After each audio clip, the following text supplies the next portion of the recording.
I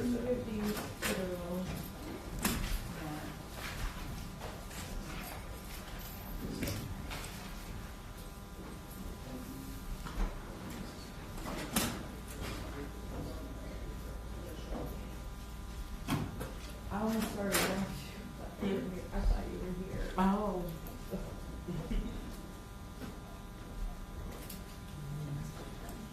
Okay, stand up. Alright, we're gonna go on the record. These are cause numbers F21-40906, F22-56535, and F22-76655, all still the state of Texas versus Kenneth Connors. That's you, sir? Yes, ma'am. Alright, Mr. Connors, in the first two cases that I called out, you were indicted for possession of a controlled substance and unauthorized use of a motor vehicle, which would normally be state jail felonies. However, in each of those cases, your indictment is enhanced with, and you're enhanced up to third-degree felonies with potential punishment range in each of those cases is 2 to 10 years in prison and fine up to $10,000. And in the clause number F22-76655, you're indicted for accident involving death. That's a second-degree felony with a potential punishment range of 2 to 20 years in prison and a fine up to $10,000. Understanding that's a range of punishment in all three of these cases, did you want to give up your rights to jury trials and enter pleas of guilty? Okay. And are you entering your pleas of true to the enhanced paragraph in the two cases that I called out first? Alright. Are you entering your pleas knowingly and voluntarily? Nobody's forcing you to do this, are they? You've worked out plea bargain agreements with the state of Texas, and I do intend to follow those, but once I follow the plea bargain agreements, what that'll mean for you is that you won't be able to appeal any of these cases. That's what your signature on your copy of the appellate right forms, and your attorney's going to give you your copies back now. That's what those mean. Understanding you're not going to be able to appeal, do you still want to go forward with your pleas? Are you a United States citizen? Do you read and understand English? Were you able to read and go over all the paperwork you signed with your attorney in all three cases?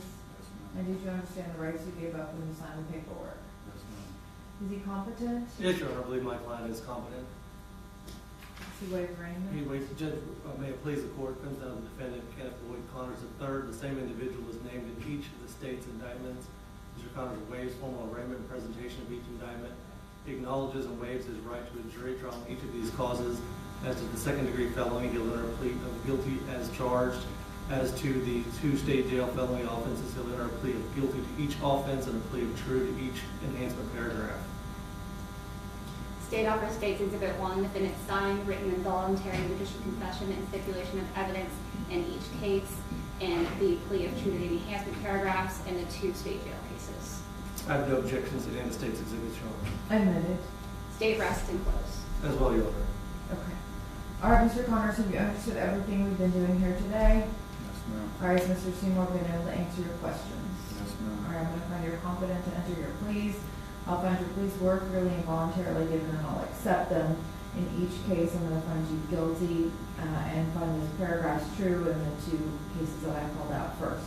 Is there any legal reason why sentence should not now be imposed? Absolutely not, Your Honor. It is the order, judgment of the creative court that you shall be held and by the Sheriff's Department you can be taken by an agent of the Texas Department of Criminal Justice where you shall be confined for 7 years or until your sentences are discharged in accordance with the law. Your sentences all begin today, March 27th, 2023. You'll get credit for whatever back to you're entitled to, and these cases will run concurrently.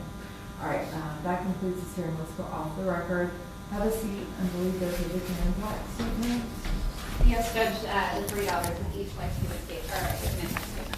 Okay, alright.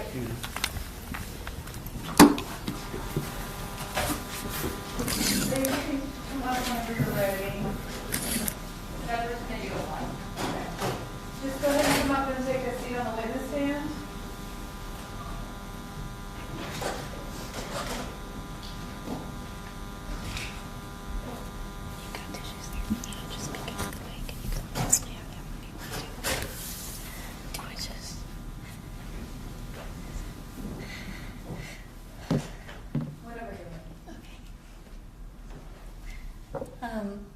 My name is Alyssa Watley.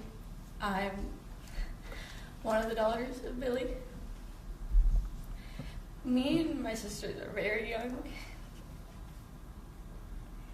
We expected our father to live past what he did. We really wanted him to be there to see us have children, to get married. My middle sister, she's 21 years old. She just had her baby. Now she's gonna have to go through the rest of her life wondering about her grandpa.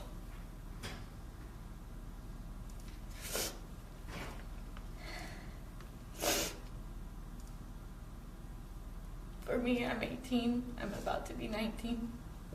I'm in a relationship where I could then potentially get married.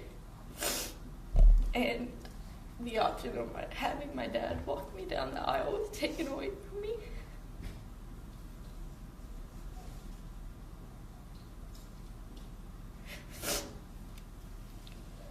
Jordana's the firstborn. She's 26. And she was just rekindling her relationship with her father.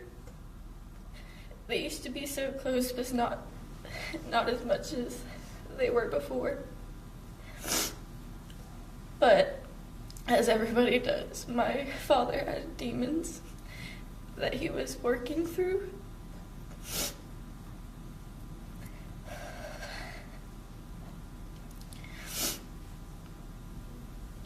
He did serve his time, and he worked towards being a better man and a better father.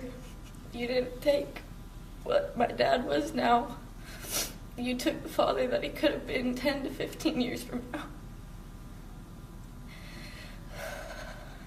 We are left to keep his memory alive.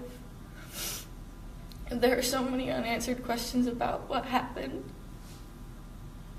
Why did you get out twice? Why did you wait to turn yourself in?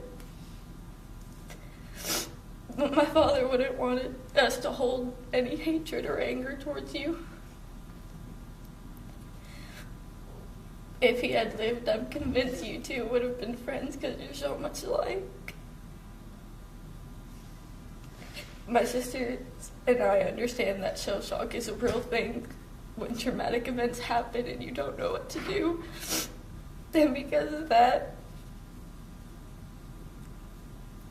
we lost our dad. But he would have wanted us to forgive you.